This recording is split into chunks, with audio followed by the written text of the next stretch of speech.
does multiple platforms mean? Just going to keep it really broad today. I'm really just talking about getting to your audience on more than one platform.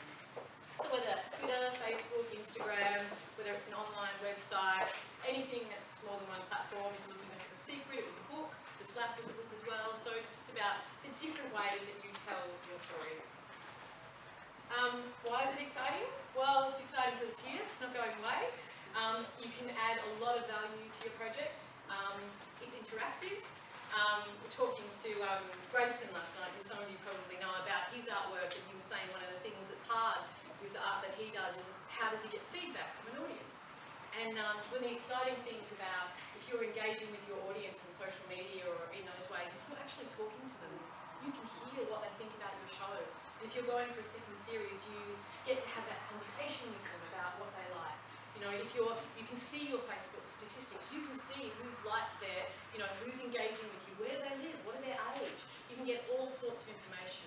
And also, as a story tool, it just allows you to make the story that you're telling a richer experience for your audience. There's a couple of quotes up there from that were posted on the ABC3 website as a response to the Nowhere Boys 5th boy game. It's a really good game, love the show as well, can't wait for the next chapter episode. As I've said before, more show-linked game things like this and Collider, which is another big game they had out. I'm so addicted to the show and the game, can't wait for the next episode. So it's very satisfying to get that kind of direct feedback. As we all know, people are very honest on social media. So it's not they say good things. So if you're looking at your project, what sort of things do you need to consider? I think you need to really know your audience. And this is a responsibility. We're a show business. There's no shame about that. It's part of it. It's the joy of it. We are in the business of telling stories to people. We're not in the business of telling stories for ourselves. To have an idea about how people will respond to our stories. What will they like about them? That is part of our responsibility as storytellers.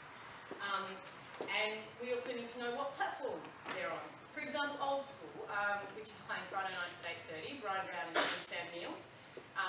And I was on Twitter on Friday night, just looking at the Twitter kind of conversation around Old School. And not surprisingly, there was not much.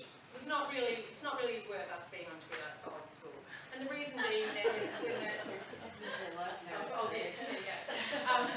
when the statistics came in and when I saw where that audience was skewed, actually it was a really 50+ audience.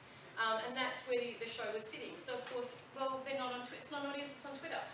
That's not a problem. They're more on Facebook. So we're more focused there with Old School. But there's no point doing a whole lot of Twitter work if that's just not where your audience is. For Maximum Choppage, it's more young, funky. We've done a lot of, through the shoot, we were getting a lot of our cast to include Instagram. That's a space that we know that our guys are going to be in. So we wanted to start doing that. And it really comes down to what's the value you're adding. There's no point you putting a whole lot of time and energy into something that isn't actually adding value to the story that you want to tell. So just looking at the slide. Does anyone see the slide? Yeah. Okay, cool. So you know a little bit about what it was. It's based on a best-selling book by Christos Tsiolkovs. And a summer barbecue, basically a man slaps a child who isn't his son. And it just unravels. So yes. When we were assessing that project, we had some pretty good hints about what might be interesting in terms of extending this project because of the book. We knew the book was provocative. Has anyone read the book? Yeah, okay.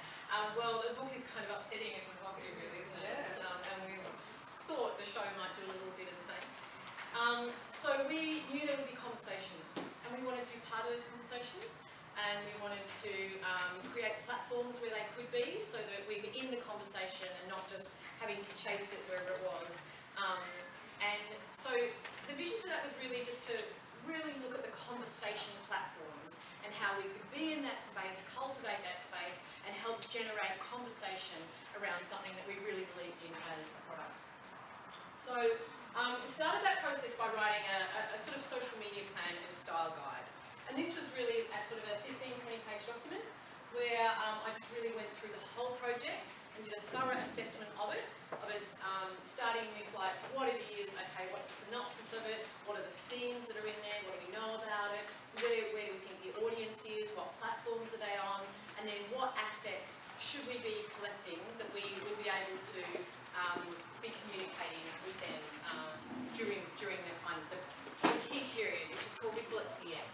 we have pre-TX, which is leading up mainly the last 4 weeks before production. You know, you can start earlier depending on your campaign, and then it's working with your broadcaster.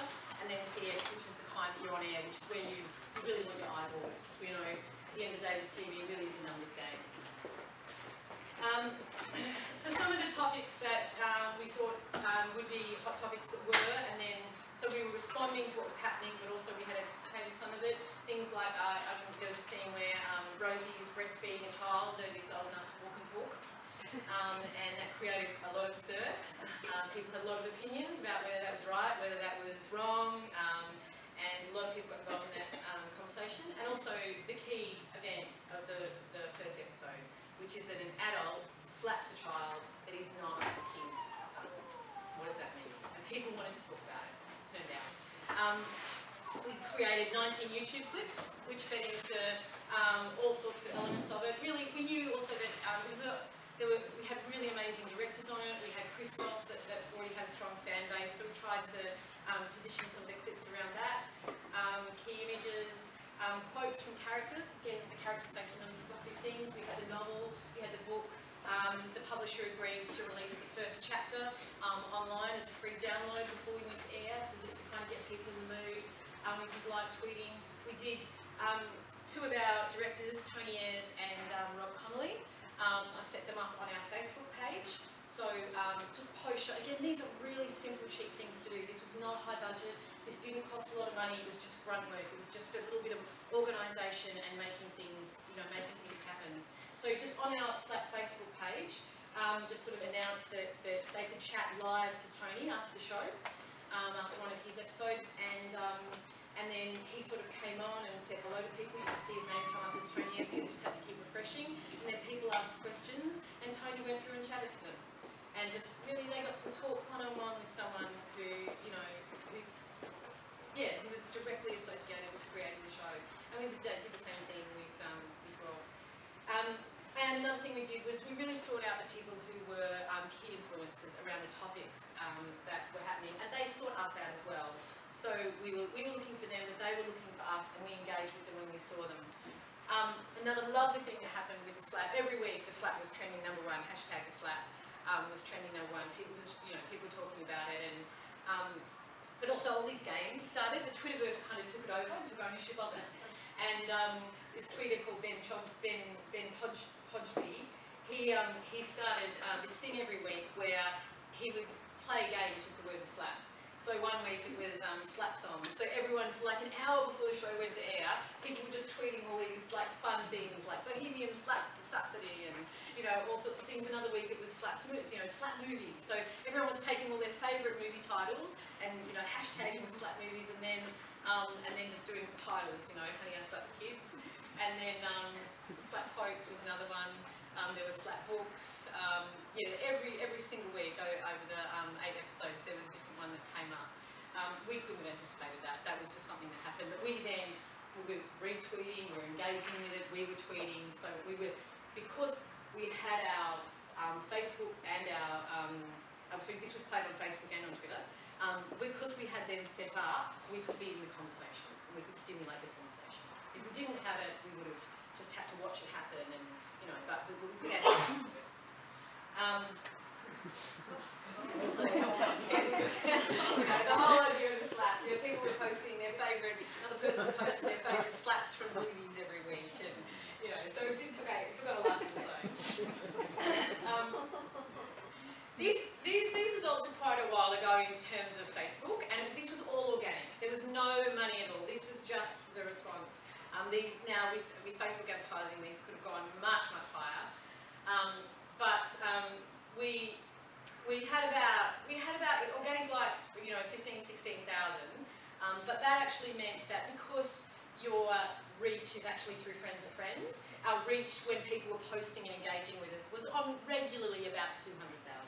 So that meant the people that were, were posting for us, their friends see their feed, and again, look, Facebook's changed a bit since now. It's much harder to get these organically, and you have to pay for them. But and then through our friends of friends network, through Facebook, there was actually 2 million people in Australia that we could possibly come up in their newsfeed.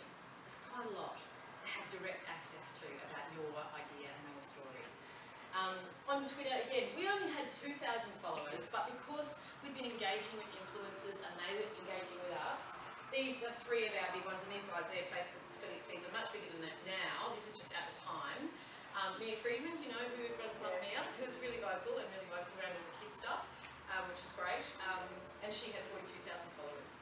So when we engage with her, or she retweeted, or she tweeted about the show, that's 42,000 people who can see that. Again, these are significant numbers to have that intimate connection with. It's not just a newspaper article, it's actually talking to people, and it's actually asking them to talk back to you about the idea.